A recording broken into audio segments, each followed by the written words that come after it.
Dan. Good morning to you. Morning, Jim. So are you concerned about this, Dan? Yeah, just add a couple of factual things, Stephen. The reason why we're talking about this today is because the day is the day when a new aspect of not for EU labelling is being imposed on Northern Ireland for the first time.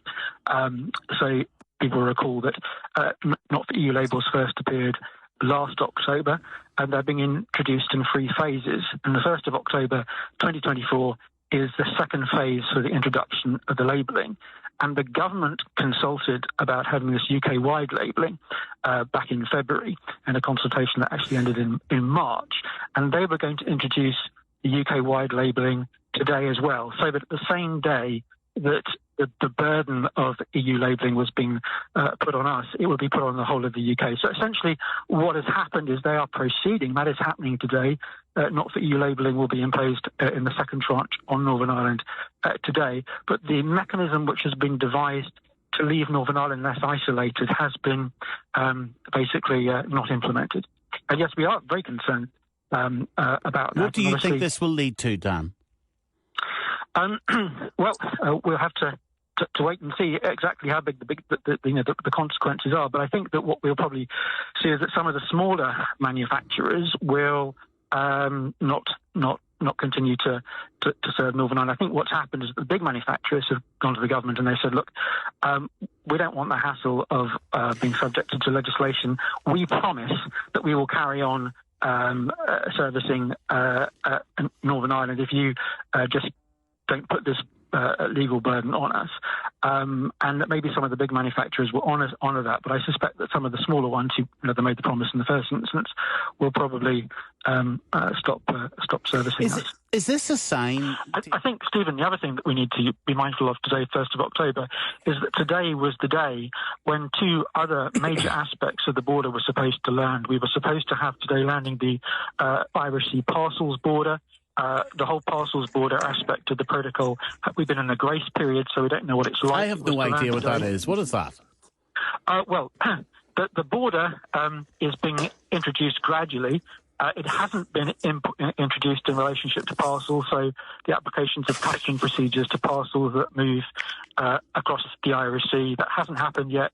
We are in a grace period. It was supposed to be applied today, but 2 weeks ago, the government suddenly announced that it wasn't going to introduce it until the end of March. It also announced that today was to be the day when it was introducing the Green Lane customs border. But again, it's postponed that until the end of March.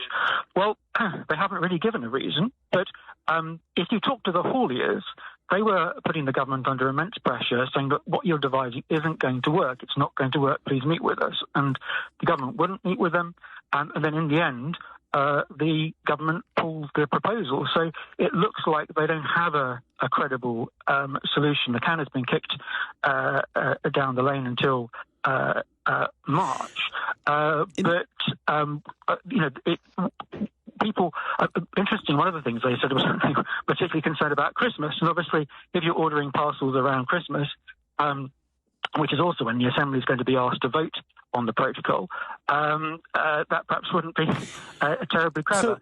So can you help me also understand this? And David Graham, I'll put this to you first. And Dan, thank you. In terms of, is product going to come from the Republic? And I suppose the political significance of this is that if you're going to form a country, you have to have a single market for goods that underpins it.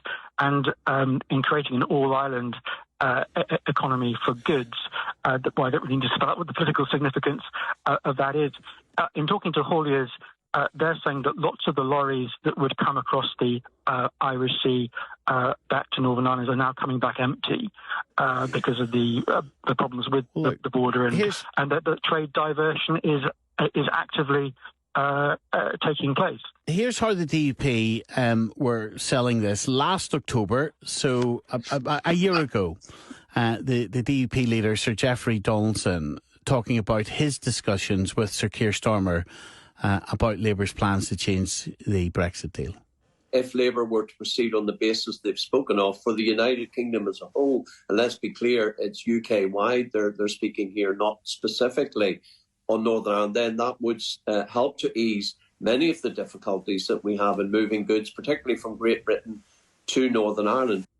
So there you have it. That was the DUP's position a year ago. The new leader, Gavin Robinson, was speaking to Buckler this morning. Well, I think it's for Labour to indicate why they have reneged on a commitment that they supported only 7 months ago. For me, it's about the practical implications of it. The reason for UK-wide labelling provision was to ensure that there wasn't a withdrawal from market.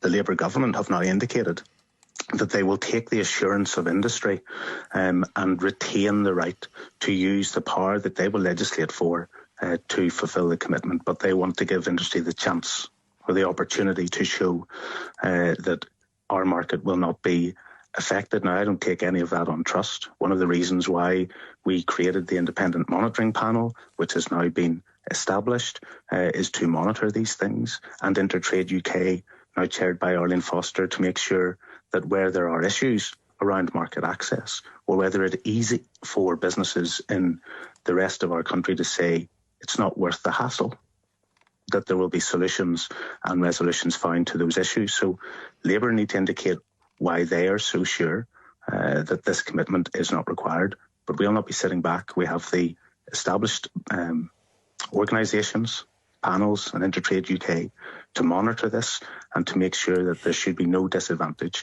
to UK residents in Northern Ireland as opposed to their counterparts in GB. So there, David Graham, you clearly have a complete difference in tone between Gavin Robinson and Nigel Dodds.